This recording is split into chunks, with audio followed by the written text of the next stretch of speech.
Olá, estamos aqui para mais um Rosilma Roldan e os Jovens Pensadores. E hoje, depois de muito tempo, ainda era o outro estúdio quando ela veio compartilhar com a gente tanto saber numa área tão importante que é a enfermagem.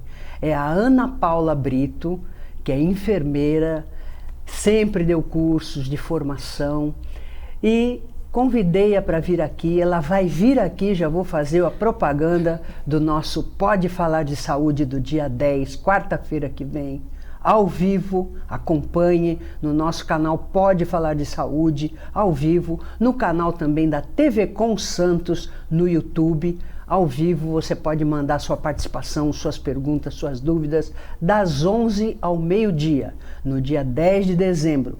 É o último programa Pode Falar de Saúde do ano. Vamos fechar com chave de ouro com a minha amiga querida, que eu tive o prazer muito grande de conhecê-la num curso que fizemos juntas na USP, Ana Paula Brito, que hoje vai falar um pouquinho de como é preparar os novos e as novas enfermeiras. Passando a palavra para ela, minha querida amiga, boa tarde, um prazer enorme tê-la aqui. O programa é seu. Boa tarde, Rosina, prazer é meu estar aqui. Muito obrigada pelo convite.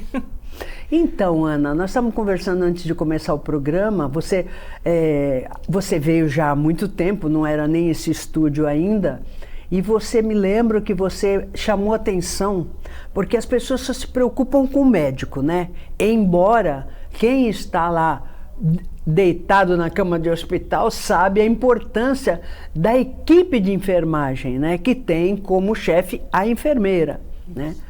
Então tem as auxiliares, tem as técnicas, tem toda aquela equipe, mas a pessoa só se preocupa com o médico. E depois, até conversando com você mesmo, quando a gente se conheceu, porque nós estávamos fazendo um curso ligado à ética e tudo isso, você nos chamou a atenção para a importância da enfermagem para a cura do paciente, para o acolhimento, para aquele depois, porque a pessoa só se preocupa com a operação, com a cirurgia.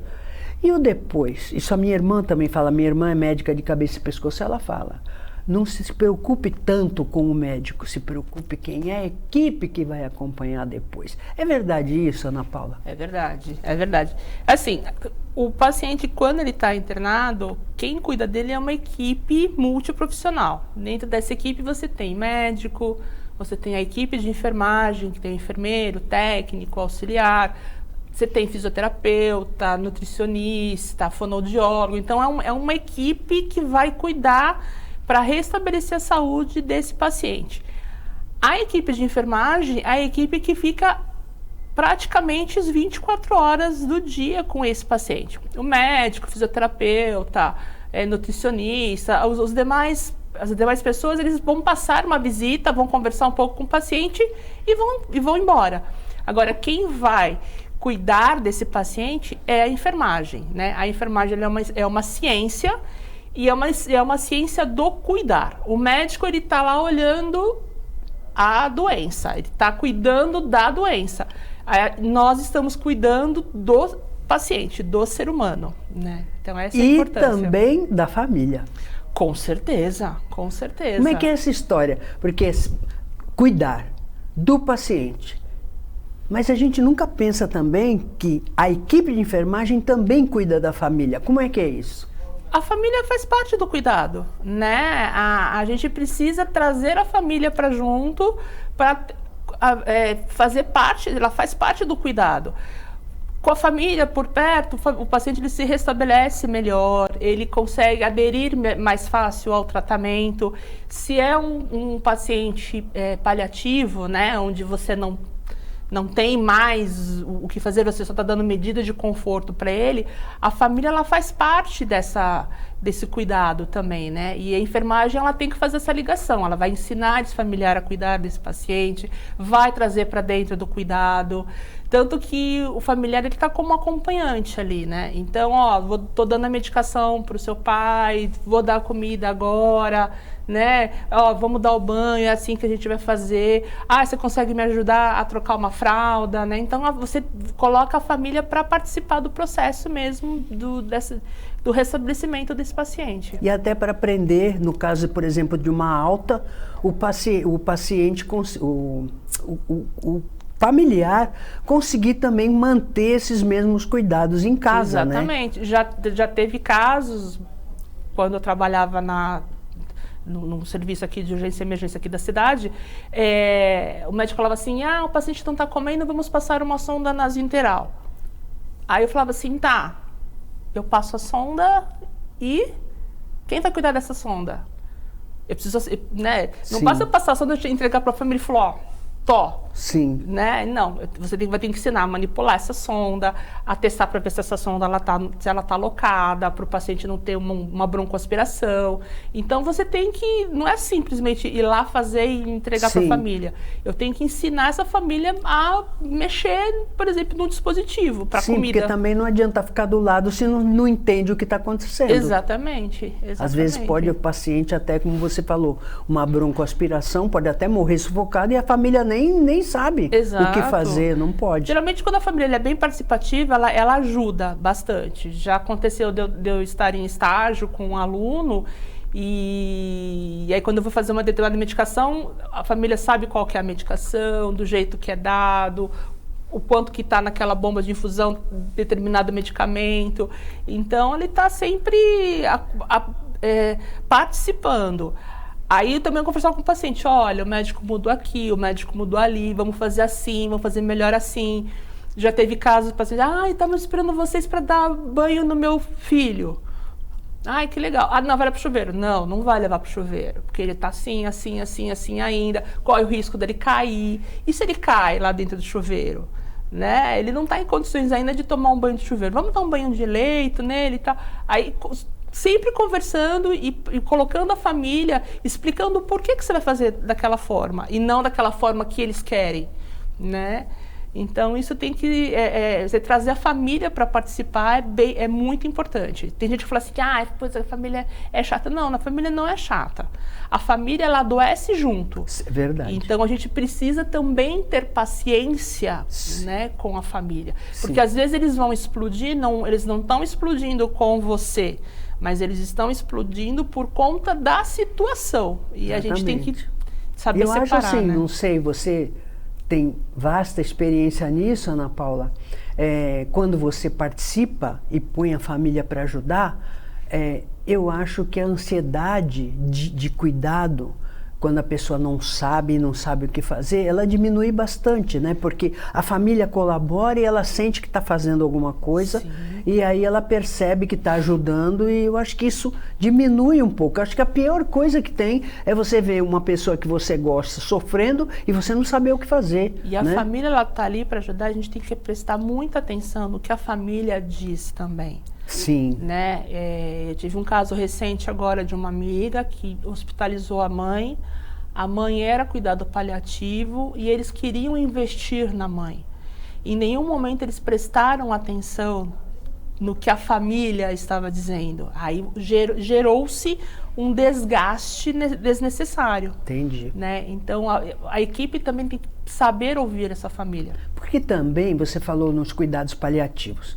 Agora existe a história do testamento vital. Então, a pessoa resolve fazer um documento dizendo que não quer, a partir de um determinado momento, que a vida dela se prolongue, porque vai, primeiro, muito custo a fundo perdido. Segundo, sofrimento inútil. E terceiro, que desgaste para todo mundo, para o próprio paciente, para a família, porque não vai ter uma melhora. Então, deixa o testamento vital dizendo que quer cuidados paliativos a partir de um determinado momento. Isso. E, de repente, a família sabe disso e a equipe ou o médico não sabem. E aí, eu acho que deve ter sido mais ou menos isso que aconteceu, não? Na verdade, ela já desde o início da internação foi comentado, foi dito que era cuidados paliativos. Que eram cuidados paliativos, mas não sei se ser por final de semana, se ser equipe de plantonistas, gerou-se um estresse muito grande, porque queriam fazer vários procedimentos da quais não iria resolver o problema.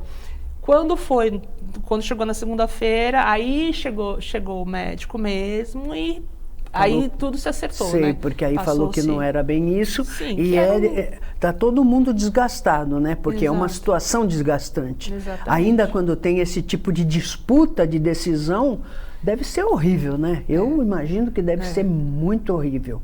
Mas, Ana, você estava me dizendo, antes de começar o programa, que você não está mais na linha de frente. Não. Contou a história aí que, antes de começar o programa, que você andou aí muito desgastada, inclusive pegou a pandemia lá em plantão, que não deve ter sido fácil, né? Para a população foi super desgastante, eu imagino para os profissionais de saúde como é que foi. Porque eu, por exemplo, fiquei 1 ano sem sair de casa, eu sou muito disciplinada. Não tinha vacina, né? E eu sou de uma geração da vacina, né? Quando eu nasci não tinha ainda aquelas vacinas das doenças infantis e surgiu a da coqueluche. E a minha mãe, que nasceu em 1931, que já é falecida, falava, olha, você vai ter a vacina, você vai ter uma tosse mais fraquinha, mas não vai ter a coqueluche, porque às vezes a vacina não impede de ficar, mas dá uma dose mais fraquinha, você vê. Olha o entendimento, lá atrás a minha mãe já tinha. Então eu sou dessa geração. Aliás, tive todas as doenças infantis, menos coqueluche, porque não tinha vacina. Hoje tem vacina para tudo, né? Então, assim, falou em vacina, eu estou lá, a primeira da fila. Mas não tinha vacina para Covid, então eu fiquei 1 ano sem sair de casa, porque a gente estuda um pouco, a gente pega Covid por quê? Ou qualquer vírus, por causa da carga viral. Claro, os profissionais de saúde são muito mais visados porque estão mais expostos à maior carga viral. Então eu falei, então vou poupar, né? E a minha saúde vou ficar em casa. Realmente não peguei. Não peguei, graças a Deus. Aí tomei as doses todas, todo ano eu tomo gripe e Covid, né? Em compensação, meu marido saía 5 vezes por dia. Mas ele ficava feliz porque disse que não encontrava ninguém na rua. E graças ao bom Deus, ele pegou 2 vezes. Só que ele pegou a primeira depois da 3ª dose e a segunda depois da 4ª dose. Mas ficou mal. Não ficou mal, mas teve leve, mas leve, Covid leve, já sabe que é pesado. Ele teve, assim, ficou aí 2 dias mal e tudo. E eu acredito que tenha sido porque realmente saía, porque a gente saía de máscara. Aí ele ia comer num lugar, tirava máscara, todo mundo tirava máscara, sei lá. Eu sempre falava, antes de chegar o Covid, o pessoal perguntava pra mim, e você acha que vai chegar? Vai chegar, várias pessoas irão ficar doentes. E chegou rápido, né? Várias pessoas irão... Ainda mais com globalizado do jeito que tá mais fácil. Chegou rápido, chegar. Porque o primeiro caso que a gente sabe foi lá na China, em fevereiro. Então, mas quando chegou na Itália, eu falei, agora chega rápido no Brasil. E chegou. E eu falei, vai chegar, várias pessoas irão ficar doentes, porque não tem imunidade, né? É um vírus novo, mas é um vírus que vai vir para ficar. Então isso já era fato, né? A gente não esperava que fosse do jeito que foi, mas, né, graças a Deus já. Olha, eu vou dizer uma coisa para você. Eu trabalhei muito tempo no Banco do Brasil, a gente tem um grupo, né, de Zap de mais de 100 pessoas. Toda semana morria gente. A gente ficava sabendo que tinha morrido colega. Assim, num grupo até pequeno, né? Porque Banco do Brasil aqui de Santos. Teve gente que perdeu a família inteira, morreu a família inteira. Porque era o pai, a mãe e 2 filhas. Morreu o pai, a filha, a mulher e a outra filha sobreviveram. Quer dizer, acabou a família, né? Esse pai, que trabalhou comigo, inclusive, morreu ele e os 3 irmãos. Todos 4 morreram. Sobrou a irmã, que sobreviveu, só que depois de um tempo morreu por sequela da Covid. Quer dizer, então foi um negócio assim aterrador. Para mim, me lembrava da minha avó, que com 6 anos de idade pegou a gripe espanhola, né? que eu andei pesquisando, que chegavam para pegar os cadáveres com, não era nem com rabecão, nada, era com carroça, de botar um monte de cadáver, porque não tinha de pôr. Assim, uma coisa eu falei, caramba, né? Como a gente é arrogante, convivemos com essas tragédias todas e achamos que ainda conhecemos alguma coisa. É verdade. Ana, você não está mais na linha de frente. O que você está fazendo agora? Conta para nós. Agora eu estou formando os profissionais para irem para a linha de frente. Eu falo que a minha parte na assistência já foi 30 anos. 30 anos, 30 Ana? anos. Completei 30 anos agora. E sempre na linha de frente, até que em 2007 me convidaram para acompanhar estágio para uma universidade em São Paulo. E eu nunca pensava que eu ia ser professora na vida. Eu falava que eu não tinha paciência para isso. E aí foi lá que o bichinho... Eu não acredito nisso. que o bichinho me pegou. Aí eu vim para Santos. Meu primeiro emprego foi como professora num curso técnico de enfermagem. Esse eu me lembro. Numa escola, que foi quando depois a gente se conheceu, Sim, né? Fazendo sim. o curso. Quando eu conheci você, você dava aula nesse curso. E eu dou até hoje. Eu dei uma parada quando eu tive que voltar para assistência, mas eu sempre tinha vontade de voltar a dar aula. Aí eu recebi um convite para voltar a dar aula. Aí foi a brecha para eu poder sair da assistência e me dedicar exclusivamente a formar esses novos profissionais. E aí, Ana Paula, tem paciência para dar aula ou não tem? Bastante. Bastante. Imagina se uma enfermeira não vai ter paciência para dar aula. Bastante. A enfermeira, na minha concepção, é paciência só. Não é verdade? Mas é um pouquinho de competência, mas é muito mais paciência. Mas é diferente quando você está formando, né, Sim, profissionais. sim. Então você pega aquela pessoa crua que Sim. sabe o básico do Sim, básico, sabe como a teoria, qualquer né, leigo, Ana? Sim. não tem noção do que é enfermagem. Muitos entram no curso achando que é fácil ser da enfermagem. E aí, quando a gente começa a educar... Pensa que a enfermeira é secretária do médico? Não, a gente até, graças a Deus, isso já está acabando, já, né? E aí a gente começa a Mas tinha gente que lapidar. acreditava que é secretária do médico. Tinha. Fala a verdade. Até hoje a população leiga acha isso, Sim. né? Acha que o médico que existe uma hierarquia, que o médico é o chefe. Hierarquia entre enfermeira e médico. Que o médico vem acima do enfermeiro e não. A gente anda junto. Sim. Né? Então Sim. é lado a lado. Inclusive, ele na coisa da são parte dele. Caminhadas diferentes, né? São. Embora o conhecimento seja parecido, né? Claro, porque é saúde, mas são caminhadas diferentes, abordagens São diferentes. diferentes, mas ao mesmo tempo se complementam. Sim. Né? Porque Sim. várias coisas você tem que discutir com o médico, Sim. algumas condutas, medicações, e para você achar o melhor caminho para cuidar de um paciente. Vou fazer uma pergunta assim delicada. A gente sabe, até por conta de uma tradição nossa, né? No começo do Brasil, que o Brasil foi descoberto e começou a ser organizado, né? Império e depois a República, as profissões que mandavam no país eram os advogados e os médicos, né? Foi a partir daí que se formou o país, né? Aliás, foram as primeiras faculdades, né?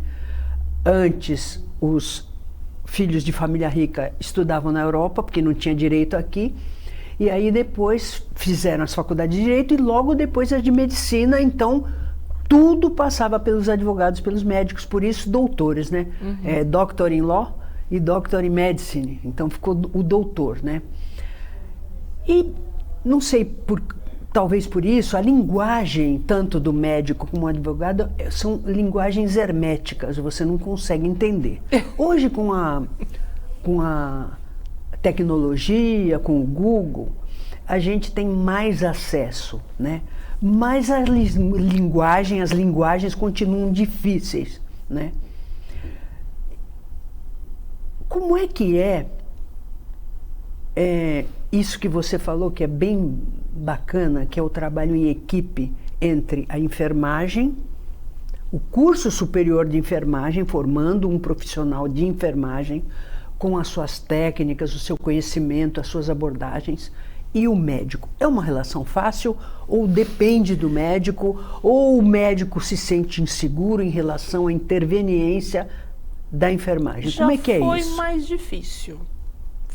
Logo que eu comecei, né, na profissão, era mais difícil. Eu lembro que no meu primeiro emprego, quando eu fui trabalhar, e eu sempre de botar a mão na massa, então eu questionava algumas condutas e os médicos não gostavam muito, não. Então já teve médico que falou assim para mim assim, aonde que está escrito isso na literatura?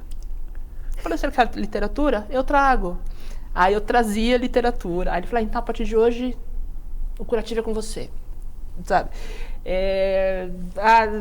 Na parte de obstetrícia, as mulheres lá em trabalho de parto... Mas então ele não aprendia, ele empurrava para você, ele isso? fazia coisas que já não se faziam mais. Sim.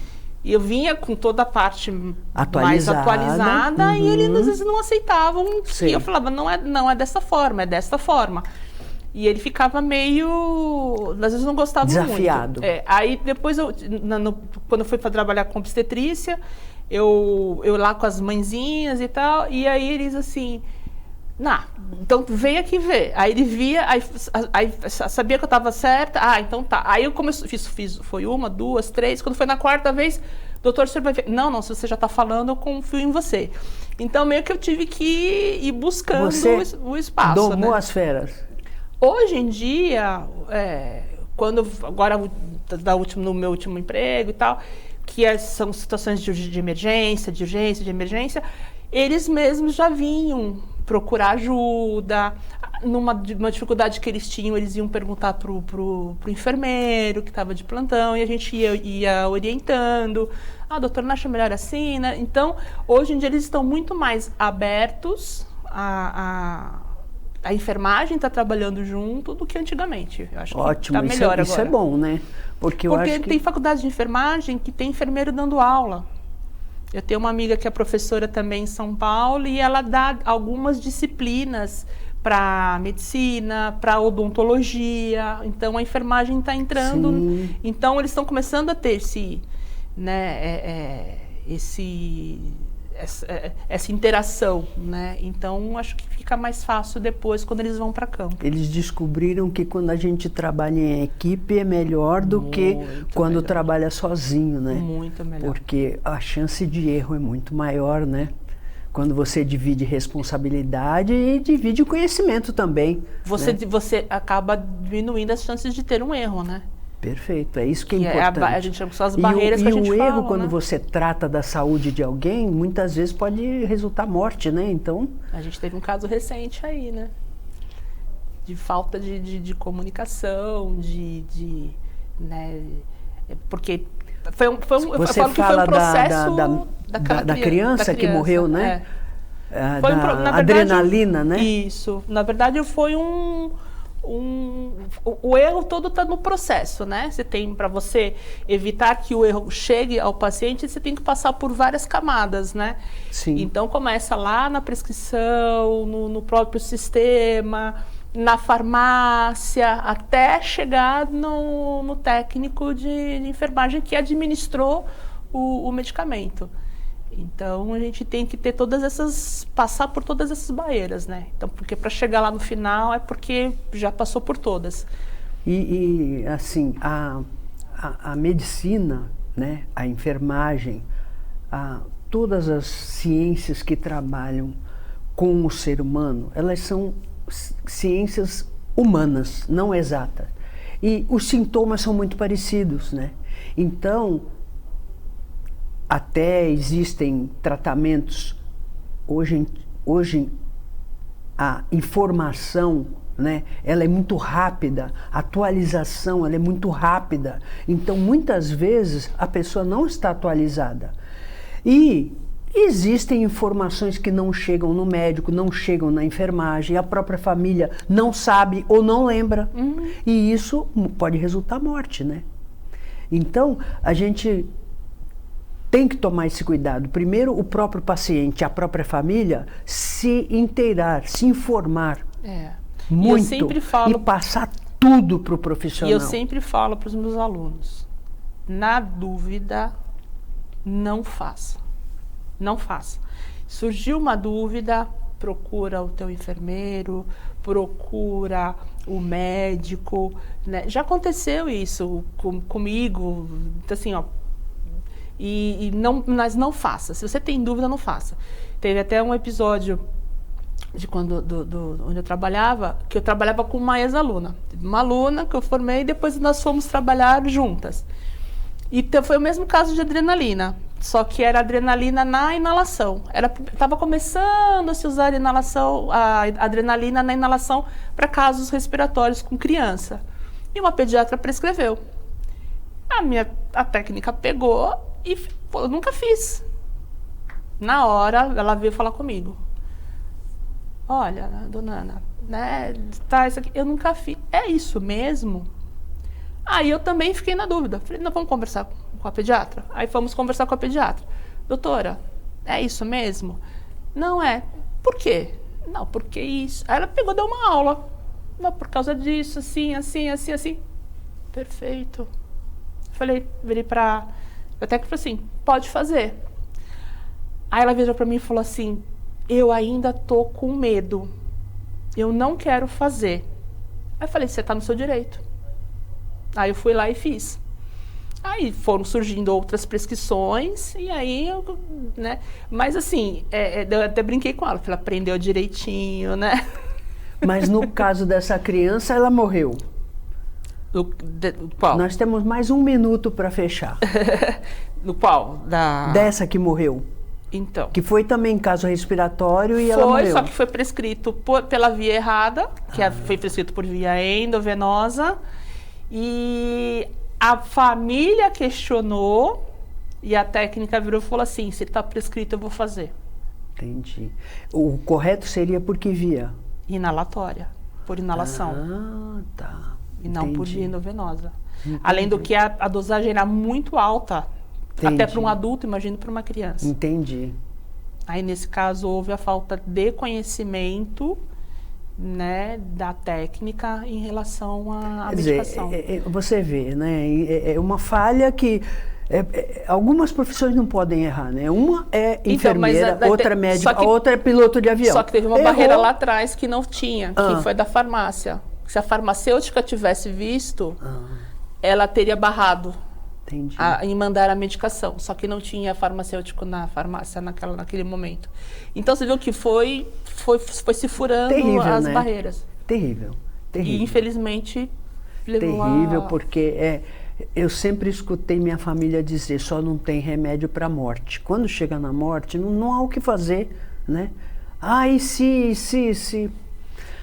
Ana Paula, ainda bem que ela vai vir aqui dia 10, das 11 ao meio-dia, ao vivo, 1 hora toda para ela, porque esse assunto é fascinante. Cuidar de gente é fascinante, é delicado, é perigoso, é muita responsabilidade, mas é apaixonante, né, Ana Paula? É apaixonante. Eu sou suspeita para falar. Eu amo essa profissão, sou suspeita. E fico muito triste quando acontece alguma coisa relacionada à nossa área. E você está feliz, né, como professora? Muito, é o que eu amo fazer. A moça que achava que não tinha paciência se encontrou sendo professora. Me encontrei. Então tá bom, meu amor, prazer em revê-la. E espero estar com você dia 10, aqui ao vivo, pelo canal Pode Falar de Saúde do YouTube, pelo canal da TV Com Santos, pelo YouTube. Assista ao vivo, você pode mandar perguntas para esse amor de pessoa. Olha, ter uma amiga, além de tudo enfermeira, como a Ana Paula Brito, é para poucas afortunadas na Terra. Eu sou uma delas. Obrigada, espero você dia 10. Estaremos juntas dia 10. Estaremos juntas dia 10. O último Pode Falar do ano é em homenagem à minha amiga querida. Espero que vocês tenham gostado do programa de hoje, esperando estar novamente com vocês sábado que vem às 15 horas, com reprise segunda-feira não, quinta-feira agora, às 8h30 da noite. Lembrando que pomos tudo no YouTube, no nosso canal Jovens Pensadores, para você assistir e rever quando quiser. Até o próximo programa, se Deus quiser.